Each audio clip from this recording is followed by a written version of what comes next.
Party എന്ന നിലക്ക് K Sudhakaran സ്വീകരിച്ച നിലപാടാണ് നല്ലതെന്ന് ഞാൻ പറയും. കാരണം അവരുടെ ഹൈക്കമാൻഡ് ഒരു പൊതു തീരുമാനമെടുത്തു. ആ തീരുമാനം സുധാകരൻ മത്സരിക്കണമെന്ന് ആഗ്രഹിച്ചെങ്കിലും കെ സുധാകരൻ മത്സരിക്കണമെന്ന് ആഗ്രഹിച്ചെങ്കിലും മത്സരിക്കേണ്ടതില്ല എന്ന നിലപാടാണ് അവർ ഹൈക്കമാൻഡ് എടുത്തത്. അതിൻ്റെ അവസാന ഘട്ടത്തിൽ പല അഭ്യൂഹങ്ങളും നാട്ടിൽ പരന്നെങ്കിലും ഞാൻ പാർട്ടിക്ക് വിധേയനാണ്, പാർട്ടിയോടൊപ്പമാണ് എന്ന് അദ്ദേഹം പറഞ്ഞു. നല്ല കാര്യമാണത്. അതാണ് ഒരു പാർട്ടിക്കാരും ചെയ്യേണ്ടത് സാധാരണഗതി.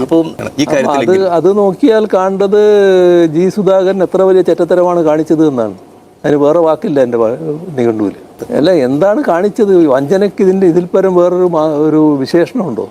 എത്ര വലിയ വഞ്ചനയാണ് കാണിച്ചത്?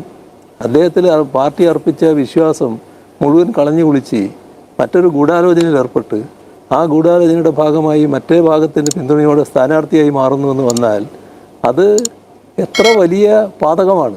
അതിനെ വിശേഷിപ്പിക്കാൻ സാധാരണഗതിയിൽ വാക്കുകളില്ല.